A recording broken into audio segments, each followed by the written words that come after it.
नमस्कार दोस्तों। आज हम सुनेंगे मालती जोशी जी द्वारा लिखित कहानी कोह का दर्द। कहानी शुरू करने से पहले एक अनुरोध आपसे, चैनल को लाइक, शेयर और सब्सक्राइब करना ना भूलें। तो आइए कहानी शुरू करते हैं। मम्मी मेहरी आई है, मीता ने आकर बताया। आई है तो मैं क्या करूं? क्या जाकर आरती उतारूं? मैंने रूखे स्वर में कहने की कोशिश की, पर सच तो यह था कि मारी के शुभागमन की बात से ही मन हल्का हो आया था। 3 दिन से उसकी बाट जो होते ही आंखें पथरा गई थी, हाथ छिल गए थे सो अलग। मम्मी आप उसे जरा डांटिए तो, अमित ने कहा और दोनों मुझे ठेलकर आंगन तक ले गए।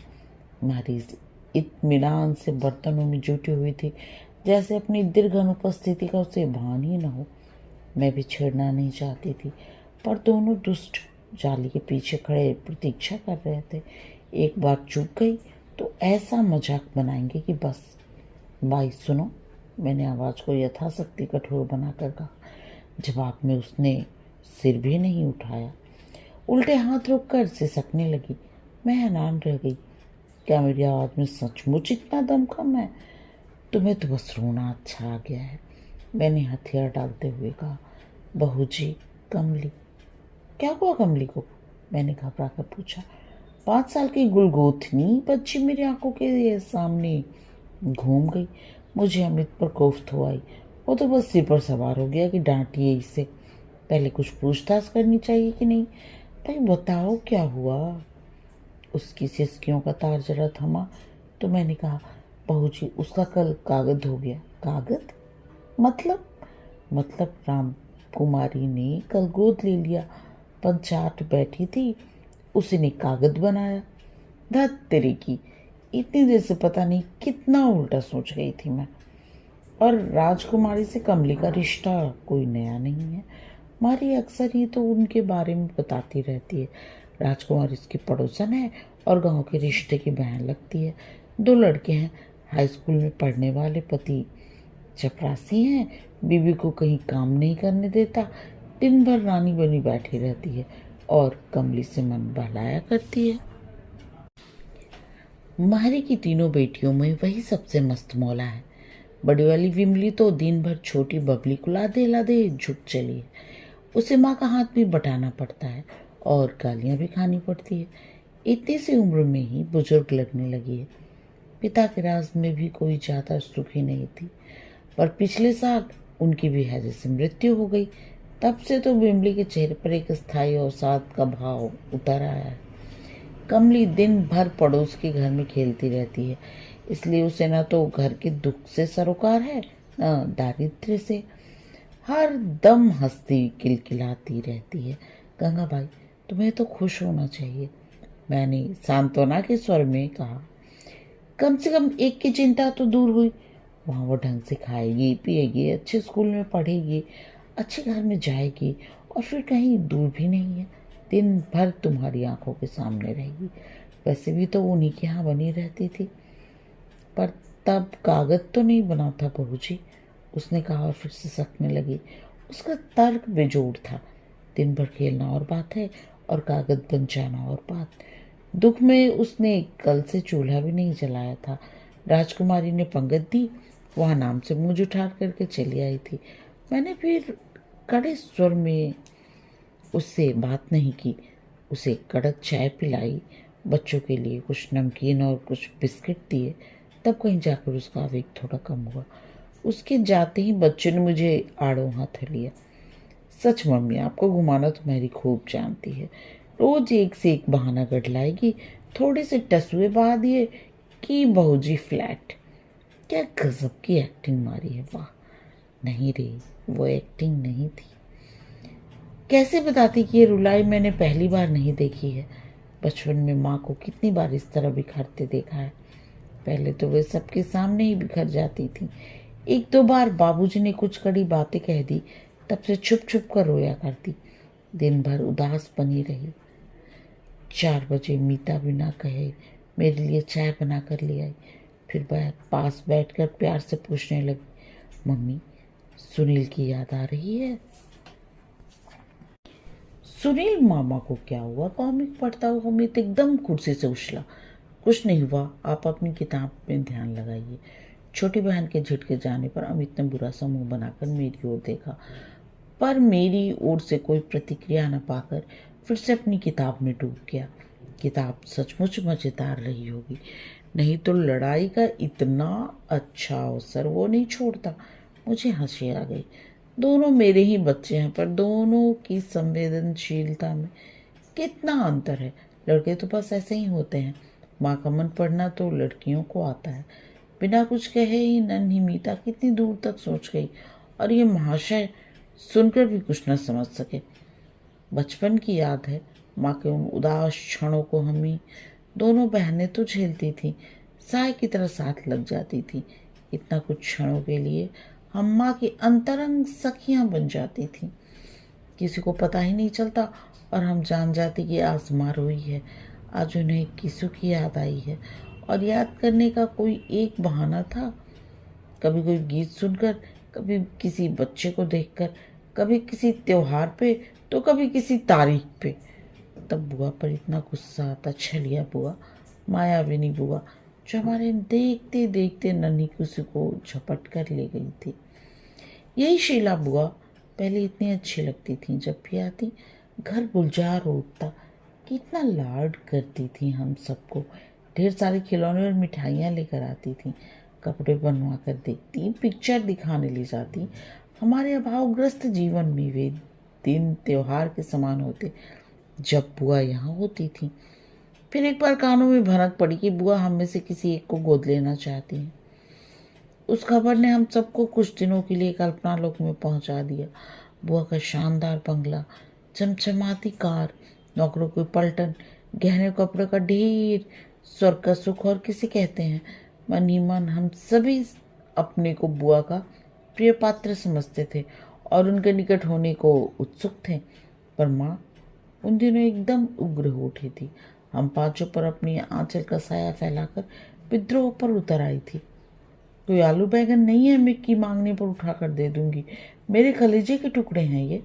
बाबूजी डांटते, पागल हो गई हो, ममता में ऐसी अंधी हो रही हो कि बच्चों का कल्याण भी तुमसे नहीं देखा जाता। तुम नहीं दोगी तो क्या उनका काम रुका रह जाएगा? तुम्हारा देवर तो उधार खाया बैठा है, शीला की भी नंदे हैं, देवर जेठ हैं, कोई भी अपना बच्चा दे देगा। सभी तुम्हारी तरह बेवकूफ थोड़े ही हैं।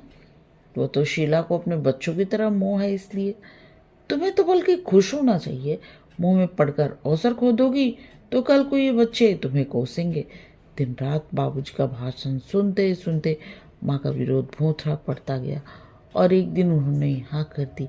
बाबूजी तो ऐसे खुश हुए थे उस दिन जैसे लॉटरी निकली हो। माँ की स्वीकृति मिलने पर की देरी थी, बाकी सारे काम फटाफट हो गया। बुआ ने अधिक दिनों तक किसी को पेश में नहीं रखा और घोषणा कर दी कि वो किशोर को गोद लेना चाहेंगी। 8 साल का किशु हम सब में सुंदर, गोरा, चिट्टा, पढ़ाई में तो अच्छा था ही, बुआ से हिला भी था, पर शायद बुआ ने जानबूझकर सबसे ज्यादा प्यार दिया था उसे। कितना कठिन होता है कलेजे के टुकड़े को दूसरे को सौंपना। बेटी की विदा भी उतनी करुण नहीं होती। आज भी वो प्रसंग याद आता है तो मन कांप उठता है। लड़कियां तो होती हैं पराई अमानत, उनके जन्म के साथ ये बात मन में बैठ जाती है। पर लड़का भी नाम गोत्र बदल कर पराए घर जाने लगे तो माँ का दुख सीमातीत हो जाता है। दत्तक विधान इतनी धूमधाम से संपन्न हुआ जैसा कि कोई की शादी हो। किशोर शर्मा एकदम सुनील त्रिपाठी हो गया। बेटी की माँ बन जाने की खुशी में बुआ ने सबको दावत की। उन लोगों के जाते ही घर ऐसा सूना हो गया जैसे बेटी विदा हो गई। रात मैंने उनसे कहा, पता है मारी की लड़की पड़ोसी के गोद में चली गई है, बेचारी इतना रो रही थी। इसमें रोने की क्या बात है, कोई छीन कर तो नहीं ले गए होंगे, इसकी सहमति से ही हुआ होगा सब। तब भी दुख तो होता ही है ना।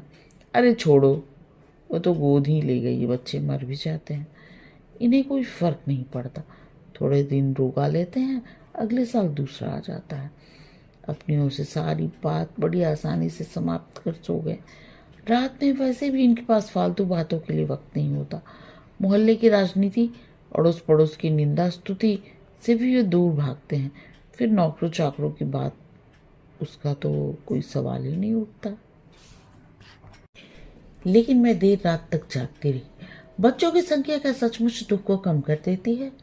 फिर माँ क्यों इतना परेशान रही, क्यों दिन रात आंसू बहाती रही? बाबूजी कहते, चलो अब ठीक रहा। 2 लड़के 2 लड़कियां, हिसाब बराबर। पर माँ का मन कभी इस हिसाब को स्वीकार नहीं कर पाया। जब भी कोई बच्चों के लिए पूछता है, उनके मुंह से 5 ही निकलता है। बाबूजी सामने होते तो आंखें तरेर देते। माँ कहती, 9 महीने पेट में रखा है, 7 साल तक पाला पोसा है, उसे कैसे नकार दूं? बाबूजी का वश चलता तो मुझे भी दे डालते। उन्होंने एक बार कहा भी था, शीलू इसे भी ले जा, किसी के जैसे ही गोरी चिट्टी है, तेरे यहाँ रहेगी तो अच्छा घर वर पा जाएगी। बुआ ने तब मुंह बिचका दिया था। देर तक बुदबुदाती रही थी। वो मैंने हॉस्टल खोल रखा है। बहुत अपमानित अनुभव किया था मैंने तब। माँ से बहुत लड़ी थी बाद में। क्यों कही बाबूजी ने ऐसी बात, और क्यों सह गए बुआ की झिड़कियाँ? मांग लेते अपने लाडले को। हमने थोड़े ही भेजा है, 10 बार झोली फैलाकर आई थी, तब दिया था। पर बुआ का रौब भी कुछ ऐसा था। बड़े भाई होते हुए बाबूजी उनकी बात पी जाते। इस रौब का रहस्य तो दीदी की शादी में खुला। बुआ किसी मामा मौसी के से कह रही थी, दुनिया में भाई बहन के यहाँ भात लेकर जाता है, हमारे यहाँ तो सब उल्टा रिवाज है। पूरे 5,000 का जेवर बनवा कर लाई हूँ, और साड़ियाँ अलग। उन्हें शायद कमरे में मेरी उपस्थिति का भान नहीं था, या शायद वो भूल गई कि गरीब घर की लड़कियां बड़ी जल्दी समझदार हो जाती हैं, या फिर मुझे सुनाकर ही कहा गया हो। सुनकर मुझे तो जैसे आग लग गई थी।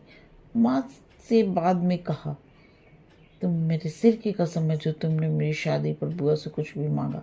मुझे कुमारी रह जाना मंजूर है, पर किसी से भीख लेकर फेरे नहीं पड़ूंगी। दीदी की शादी में किशोर को पूरे 2 साल बाद देखा था। शुरू के दिनों में बुआ हर महीने 15 दिनों बाद उसे मिलाने ले आती थी, पर जैसे जैसे समय बीतता गया, यह अंतराल बढ़ता गया। किशोर जब तक रहता, सहमा सहमा सा रखता। बुआ का चौकस साया हम भाई बहनों पर मंडराता रहता। किशोर के नाश्ते का इंतजाम अलग से होता, उसके नहाने सोने की व्यवस्था हमसे भिन्न होती। उसे सुनील कहकर पुकारना पड़ता, और वह नया नाम हमारी जुबान पर कांटे की तरह चुभता। दीदी की शादी में तो फूफा जी के साथ किशोर को भी पड़ोस में राय साहब के यहाँ ठहराया गया था। सारा परिवार जब यहाँ बासी पूड़ी और अचार का नाश्ता कर रहा होता, उन दोनों के लिए दूध और अंडे की व्यवस्था की जाती। सब लोग दही बड़े और इमरती पर हाथ साफ करते। उसे कॉर्नफ्लेक्स पर सब्र कर लेना पड़ता था, तब हमारा कौर भी गले में अटकने लगता। पूरी शादी में वो एक दिन भी हमारे साथ पंगत में नहीं बैठा। तब बुआ की नज़र से बचाकर एक दिन जब वो पंगत में बैठा था, हमने उसकी पत्थर मिठाइयों से भर दी थी। पर जिस तरह वो डर डर कर खा रहा था, उसे देखकर पहली बार लगा अब वो हमारा नहीं रहा। बड़े भैया की शादी में फूफा जी भी नहीं आ पाए थे। एक तरह से अच्छा ही हुआ। बुआ चाहकर भी किसी को राय साहब के यहाँ नहीं भेज सकी। वह भी अब पहले का सा दब्बू नहीं रहा था, इंजीनियरिंग कॉलेज में पढ़ रहा था। इतना सुदर्शन की आंख ठहरती नहीं थी। शादी से लौटकर चाचा ने बताया, बारात में भी वही सबके आकर्षण का केंद्र बना रहा। 2-4 रिश्ते वालों ने तो वहीं बाबूजी को चाचा जी को घेर लिया था। जो भी मिलता बुआ को बधाई देता। बच्चे का पालन पोषण, शिक्षा दीक्षा, आचार व्यवहार सभी की प्रशंसा होती। बुआ फूल कर कुप्पा हो जाती, और माँ सुन सुनकर राख। उन्हें लगता जैसे उनके मातृत्व का अपमान हो रहा हो। आखिर एक दिन भुनभुना कर कहीं उठी, लड़का अच्छा निकल गया है तो इसमें उनकी कौन सी बड़ाई है। वो पेट में था तब मैंने 11 एकादशियाँ की हैं, 2 बार भागवत सुनी है। संस्कार तो वो साथ में लेकर जन्मा है। पन्ना में थे हम उस समय। मैं सात सवेरे जुगल किशोर जी के दर्शनों को जाती थी, तभी नहीं इतना सुंदर निकला है। तभी से उसका नाम किशोर रखा था। उन दिनों रोज विष्णु सहस्त्र नाम का जाप करती थी, तभी तो लक्ष्मी उसके पैरों में लौट रही है। और हमारे समय शायद आपने सुदामा चरित्र का पाठ किया होगा। बड़े भैया एकदम बोल पड़े। माँ का चेहरा एकदम सफ़ेद पड़ गया। अपने जन्मजात दारिद्र्य के प्रति बड़े भैया का यह आक्रोश उन्हें सूल सा चुभ गया। बेचारे बड़े भैया ढंग से बीए भी नहीं कर पाए थे और उन्हें राज्य परिवहन में मुंशीगिरी के लिए मजबूर हो जाना पड़ा। अच्छी शादी के सपने भी धरे रह गए। लड़की उन्हें जरा भी पसंद नहीं थी, पर वो 10,000 नगद ला रही थी, जिससे कुम्मी की यानी मेरी शादी में सख्त जरूरत थी। कुछ दिन भर अपना बड़प्पन गाया करती, मरे ये लड़की वाले चैन नहीं लेने देते, रोज ही डाक से फोटो और कुंडलियां चली आ रही हैं। घर पर तो मेला सा लगा रहता है। हाथ जोड़कर कहते हैं कि भैया लड़की की पढ़ाई तो पूरी हो जाने दीजिए। पर उनके पास एक ही रट है, आप एक बार लड़की तो देख लीजिए। अब बताओ मैं कितनी लड़कियां देखूं और कितनों की बुराई मोल लूं। बेटी की माँ होने का दर्प उनके हर शब्द से छलक पड़ता। उनका यह दर्प माँ को बिच्छू का सा दंश दे जाता। जब बर्दाश्त से बाहर हो जाता तो माँ अकेले में बड़बड़ाती रहती, बड़ी लड़की वाली बनती है, मांगेगी चीज पर इतना गुरूर है, खुद पैदा कर लेती तो जाने क्या करती। मैं और दीदी समझाती, माँ जब एक बार दे चुकी हो तो बार बार कहकर अपने को छोटा क्यों करती हो। माँ तड़प उठती, कोई आम अमृत नहीं है लली, कलेजे का टुकड़ा निकाल कर दिया है, 9 महीने पेट में और 7 साल धरती पर पाला है। कहूंगी क्यों नहीं, 1000 बार कहूंगी। पर उनका ये कहना अपनों तक ही सीमित था। बुआ के सामने कभी हिम्मत नहीं पड़ती। उनके एहसानों के बोझ थले दबी हुई जो थी। दीदी की भैया की शादी में उन्होंने सहारा दिया था। सुनील की उतरन पुत्रन से कुमार बना संवरा घूमता था। साल 6 महीने में बाबूजी एक आध स्वेटर पा जाते थे। बुआ के मन से उतरी साड़ियाँ माँ के हमारे काम आ जाती थी। लाख नफरत थी, पर मध्यवर्गीय शराफत का तकाजा था। सब कुछ सिर झुकाकर स्वीकार करना पड़ता था। बुआ का व्रत हंसना होता तो हम लोगों का अभावग्रस्त जीवन सचमुच चौराहे पर आ जाता। मुझे अपनी शादी के बाद सबसे बढ़कर खुशी इस बात की हुई थी कि अब अपने मन का अपने पैसों से खरीद कर पान उठ सकूंगी। लेकिन माँ तो इस अभिशाप से कभी मुक्त नहीं हो पाई।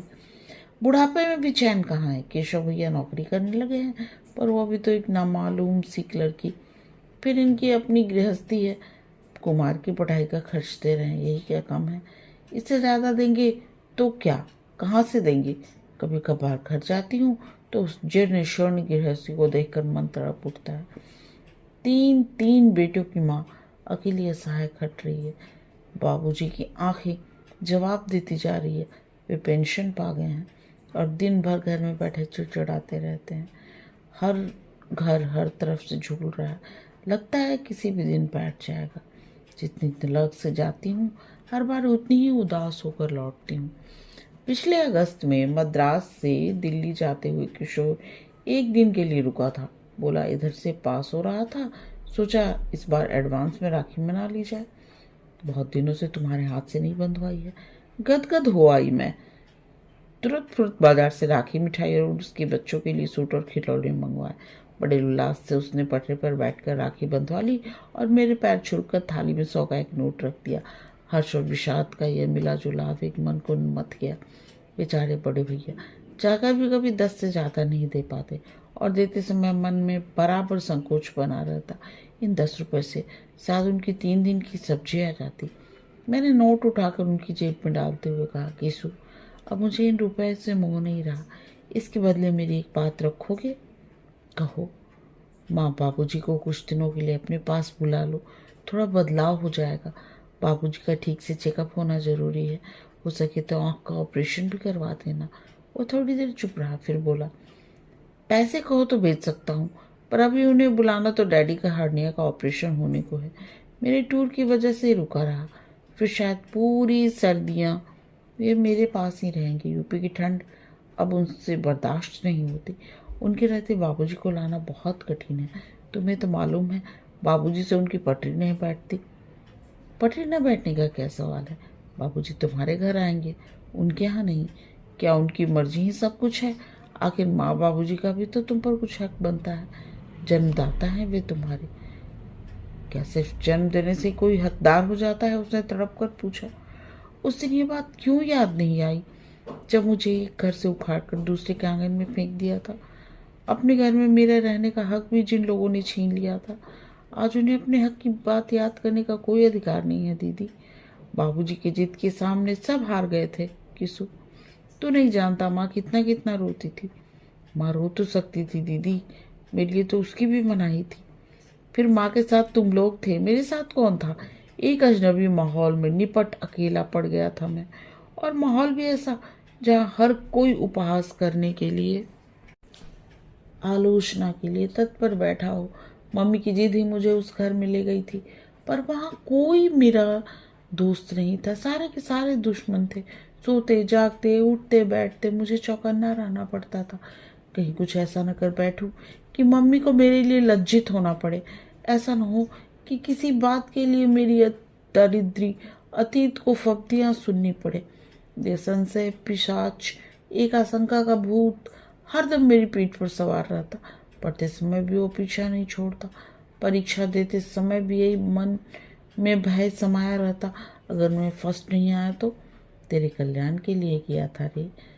बाबूजी शायद उतनी सुविधा नहीं जुटा पाते। हो गया ना कल्याण, अब उस स्तर पर जीना भी पड़ता है। फिर शिकायत क्यों? दीदी, एक 7-8 साल के बच्चे के लिए बंगला, मोटर, नौकर चाकर कोई अर्थ नहीं रखते। उसे माँ की आश्वस्त गोद चाहिए, पिता का प्यार भरा स्पर्श चाहिए, भाई बहनों का निष्कपट स्नेह चाहिए, अपने घर की सुरक्षित 4 दीवारी चाहिए। इसके बिना जो बचपन बीतता है वो कितनी यातना देता है तुम क्या जानो। सुनकर स्तब्ध रह गई मैं। बचपन में केवल उससे ईर्ष्या ही करते रह गए। इस पीड़ा को सचमुच हमने नहीं जाना था। हम सिर्फ अपना माँ का दुख बड़ा करके देखते थे, किशु के लिए कभी सोचा ही नहीं। एक अपराध बोध मेरी संपूर्ण चेतना पर छा गया। जाते समय उसने वे रुपए मेरे आंचल से बांध दिए और बोला, चिंता मत करना दीदी, जैसे ही सुविधा होगी मैं माँ बाबूजी को लिवा ले जाऊंगा। तुम भी चिंता कभी छुट्टियों में बच्चों को लेकर मद्रास आओ ना, अच्छा लगेगा। इस बात को भी अब साल भर बीत चला है। माँ बाबूजी अब भी कस्बे के खस्तानुमा मकान में अकेले बने हुए हैं। मैं जानती थी किशोर उन्हें नहीं ले जाएगा। डैडी का तो बहाना है, दरअसल सुवर्णा से डरता है। वह तो बाबूजी के नाम से ही बिदकती है। शादी के बाद माँ के बहुत मनोहार करने पर बुआ बहू बेटे को लेकर घर गई थी। बहू के कटे बाल, रंगे होठ, बढ़े हुए नाखून, खुले ब्लाउज और ऊंचे जूतों को लेकर बाबूजी ने दिन रात नाक मुंह सिकोड़ते रहते। उनके सिर न ढकने पर उन्हें कोफ्त होती। वह उनके सामने बैठकर पेपर पढ़ने लगती तो उनका पारा 7वें आसमान पर चढ़ जाता। जिस दिन उन्होंने उसे पति का नाम लेकर पुकारते हुए सुना था, उस दिन तो हद ही हो गई थी। माँ का समझाना बुझाना सब व्यर्थ हो गया था। ये सारा प्रसंग मुझे सुनाते हुए माँ ने कहा था, जिनकी बहू है वे तो कुछ कहते नहीं, ये बेकार में अपना खून जलाते हैं। उसे कौन सा रोज रोज यहाँ आना है। एक ही बार में सब भरपाई हो गई। मैं हैरान थी, कितनी आसानी से माँ ने सुवर्णा को अपने अधिकार क्षेत्र से बाहर कर दिया। किसी के लिए बार बार भी सोचती माँ अब कितनी निर्लिप्त हो गई हैं। कोई महीना भर ही बीता होगा। मीता ने कहा, मम्मी जरा खिड़की से देखो तो। देखा तो गोल मटोल कमली को गोद में उठाए गंगा हाफती हाफती चली आ रही है। आज ये तुम्हारे साथ कैसे? अब ये घर ही में रहेगी बहू जी। मतलब? मैं तो लौटा ले आई मौड़ी को। क्यों? बस अपने घर में रहेगी। जो रूखा सूखा हम खाएंगे ये भी खाएगी, मोटा छोटा हम पहनेगी। भाग वाली होती तो किसी सेठ साहूकार के यहाँ पैदा होती। मेरे यहाँ आई है तो ऐसे ही रहेगी। अरे पर हुआ क्या? 2-4 दिन से देख रही थी बहू जी, पढ़ उठने से के साथ ही रोज स्लेट पकड़ा देता है और धमाधम मारना शुरू। मेरा तो खून जल गया। अरे मारी खानी है तो अपने माँ बाप की खाएगी, इसके लिए थोड़ी ही सौंपी थी मौड़ी। फिर तुम्हारी पंचायत का क्या होगा? पंचायत का क्या, फिर जोड़ लूंगी। एक खाना ही लगेगा, सबके सामने एक कागज फाड़ दूंगी। देवर जेठ से पूछ लिया है, इस समय तो वे आगे हुए थे ना। उनसे क्यों पूछूंगी, कोई उनकी जाई है।